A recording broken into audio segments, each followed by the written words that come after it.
Hey guys, and welcome back. You know, as a woodworker, inspiration can hit you just about anywhere. For me, this week it was at my grill.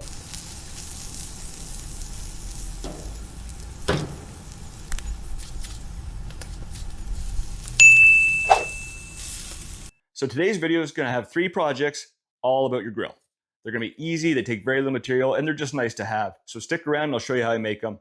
But first, just take a minute and hit that subscribe button. It really helps me out a lot and keeps you up to date with new content.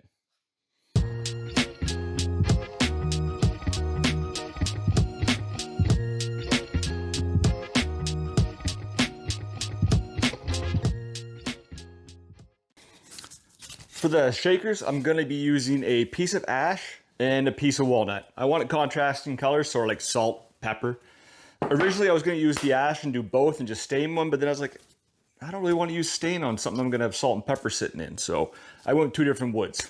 I don't know if anybody else has ever used stain on something food grade. Let me know in the comments if I'm overthinking it. The first thing I need to do is mill down all my rough lumber. And I'm going to end up with 2 pieces that are 1 3/4 by 1 3/4. When it comes to determining the length of your shaker, it's going to be determined by the length of your bit. In my case, this one's a little over 5 inches long, so I've cut my shaker block to 5 inches. The bit here is 3/4 inch wide because off Amazon, I found these little plastic plugs for the bottom of the salt and pepper shakers. So before I start reaming this out with this bit here, I'm going to actually start with a Forstner bit. It does a much cleaner job, and it's going to allow that plug to fit a lot nicer.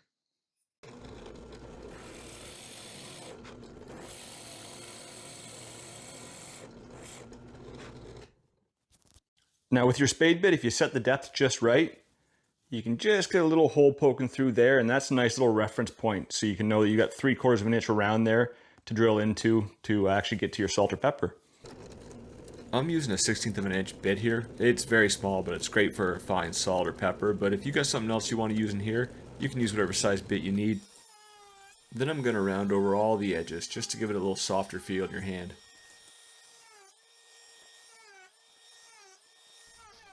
I'll add a little detail to the top while I'm at it, and then it's ready to sand down to 220. You don't need to just sit there and watch me sand. Go and hit that subscribe button, or like, or turn on the notifications. Now that everything's sanded up to 220 and nice and smooth, I'm going to put a coat of food safe oil on it. I'm really excited to see how that grain turns out. I mean, this ash is just beautiful. Yeah, look at that. Look at that pop. And of course, walnut is just always beautiful, especially when you get the oil on it. It's one of my favorite woods. That's why you see me use it so much. I save every little piece of this for reasons just like this. Now that is some stylish salt and pepper. These will grab some attention at your next outdoor meal, and you get to brag and tell them you made them yourself. The next piece is a simple yet effective napkin holder. We've all been outside grilling before and the wind picks up, and then there goes your napkins. So for this, you're just going to need a small piece of shelving. Could be anything that's 3/4 inch wide. And you're going to want something a little bulkier, like a 2x6. So I happen to have a piece of birch here that I'm going to cut down.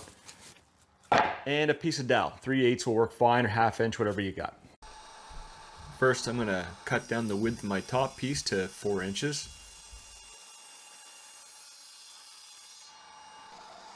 Then I'm going to cut my bottom piece to 8.5 inches square.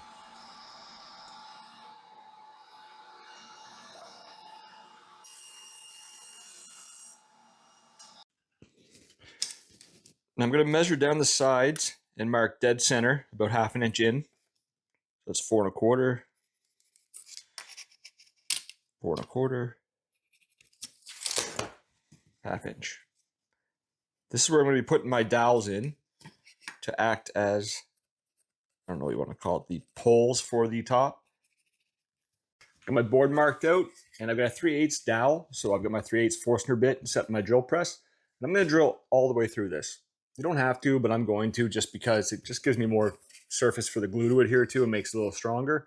I'll just flush cut it off after when I'm done.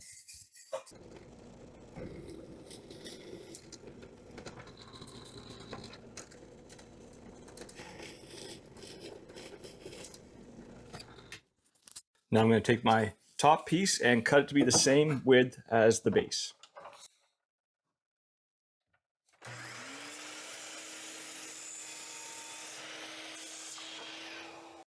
Now I find the easiest way to line these up is to lay your piece out dead center, and then I'm going to use a little bit of masking tape and CA glue to temporarily hold the piece. And then I'm going to use the existing holes on the back to drill through to the top. That way I'll be guaranteed that everything's nice and straight.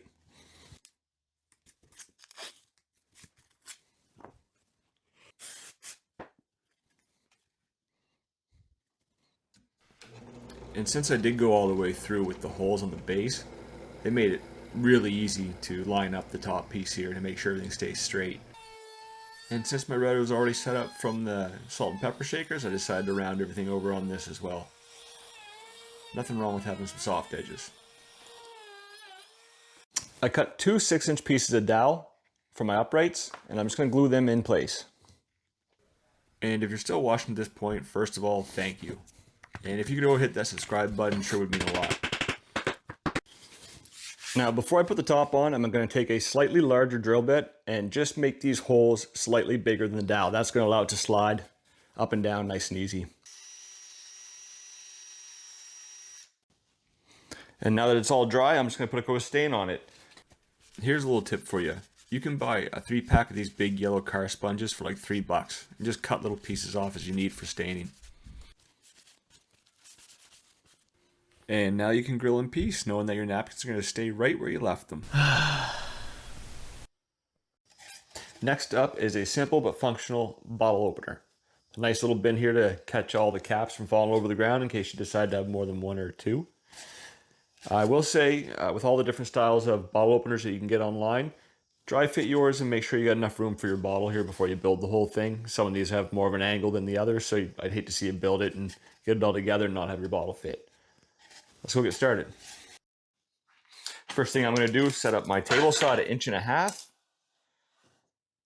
And I'm going to rip multiple pieces down, making sure that they're at least 12 inches long.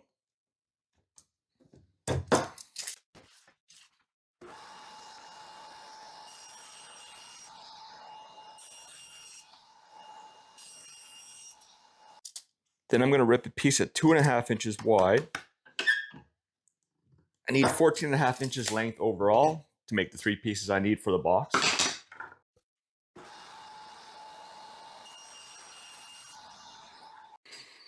I'm going to take that 2.5 inch wide piece and I'm going to cut 2 pieces at 3.5 long and 1 piece at 6 inches long.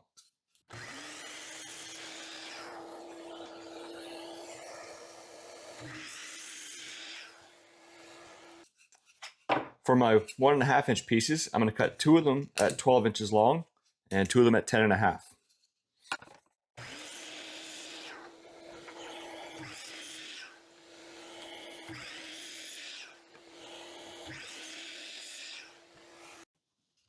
Next, I'm going to glue and clamp my 4.5 inch pieces.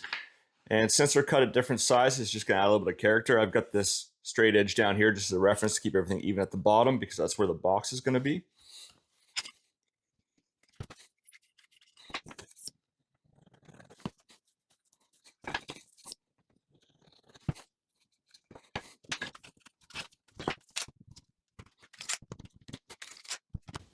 Now I'm going to assemble my box. So I've took my 2 3.5 inch pieces and my 6 inch piece, and I've cut a 6 inch long piece by 4.25 wide for the bottom.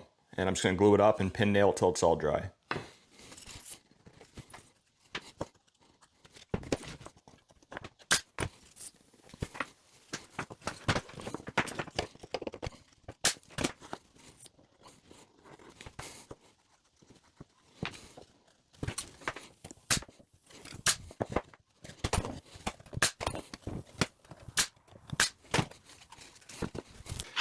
Once everything is dry, I'm give it a quick sand and I'm ready to assemble the box to the backing board.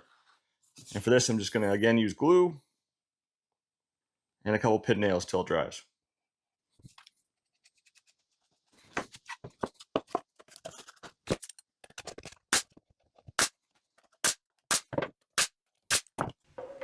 And before I install the bottle opener, I'm going to stain everything. It's just a lot easier without that in the way.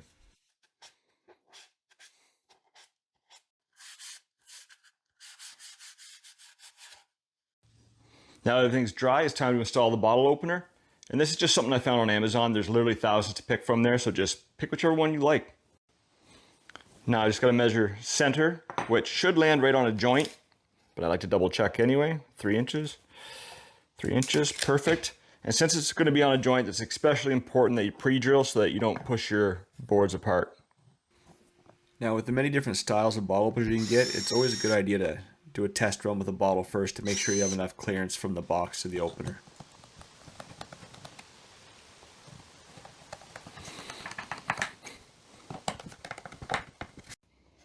Now there's a few different ways you can attach this. You can put some D-hooks in the back, some key slots.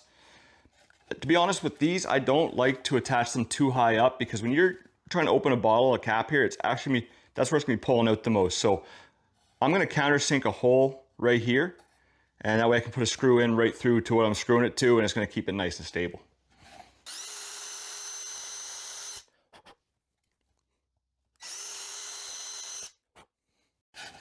You can even take a brown colored deck screw to use to screw this in. It's gonna hide really nicely. And to be honest, even if you use something black, it's kind of got that rustic look to it anyway.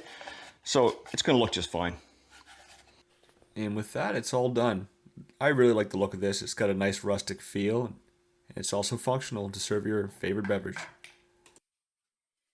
There you have it. 3 really easy builds that are just gonna add a little bit of character to your grilling station. And it's a good way to use up your scrap wood too. If you enjoyed this video, do me a favor and go hit that subscribe button. It really goes a long way for a small channel like mine. Till next time.